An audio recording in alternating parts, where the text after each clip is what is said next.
Hello বন্ধুরা, সজল computer টিক্সের আরও একটি গুরুত্বপূর্ণ নতুন ভিডিওতে আপনাদের প্রত্যেককে স্বাগত জানাই। আমি আজকে আপনাদের জন্য খুবই একটি গুরুত্বপূর্ণ বিষয় নিয়ে আলোচনা করব। গুগল স্প্রেডশিটে আপনি কিভাবে বারকোড তৈরি করবেন তার প্রসেসিং আজকে আপনাদের কাছে দেখাবো। আমার সামনে অনেক কয়েকটি নাম্বার আছে, এই নাম্বার দিয়ে আমরা বারকোড তৈরি করব। এই বারকোডটি আপনি কিভাবে তৈরি করব তার প্রসেসিংটা আজকে দেখাচ্ছি। তো বন্ধুরা, ভিডিওটি শুরু করার পর আপনাদের কাছে আমার অনুরোধ থাকবে, আপনারা যদি আমার চ্যানেলে নতুন হয়ে থাকেন অবশ্যই চ্যানেলটিকে সাবস্ক্রাইব করে রাখবেন এবং বেল বাটনটি অন করে রাখবেন, যাতে করে পরবর্তী ভিডিওগুলো আপনারা খুব দ্রুত পেয়ে যান।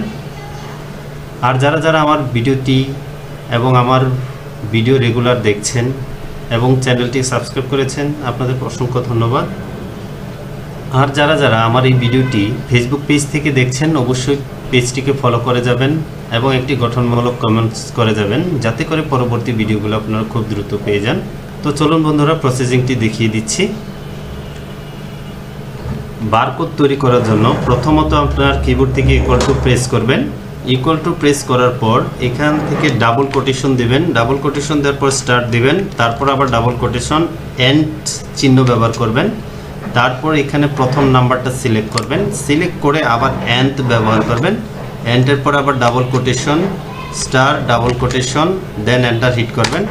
দেখেন সবগুলো স্টারে পরিবর্তন হয়ে গেছে। তো এটাকে ক্লিক করে দিবেন। আবার এটা পুরো ডাটাকে সিলেক্ট করে এখান থেকে ফন্টে যাবেন।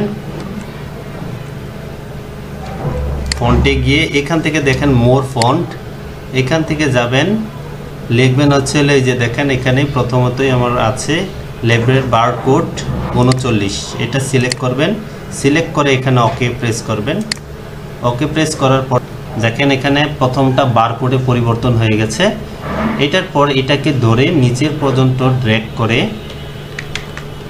কন্ট্রোল ডি দিয়ে দেবেন।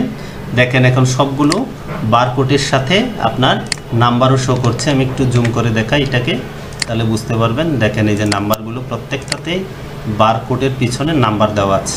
তো আশা করি বন্ধুরা আপনারা ভিডিওটি শুরু থেকে শেষ পর্যন্ত দেখেছেন। ভিডিওটি যদি আপনাদের ভালো লেগে থাকে অবশ্যই একটি লাইক করবেন এবং ভিডিও সম্পর্কে একটি কমেন্টস করে যাবেন, যাতে করে পরবর্তী ভিডিওগুলো আপনারা খুব দ্রুত পেয়ে যান। এটিকে বেশি বেশি শেয়ার করে দেবেন, যাতে করে আপনার দ্বারা অন্যরা উপকৃত হতে পারে। তো আজকের মধ্যে বিদায় নিচ্ছি। ভালো থাকবেন, সুস্থ থাকবেন। দেখা হবে আগামী নতুন কোনো এক ভিডিওতে।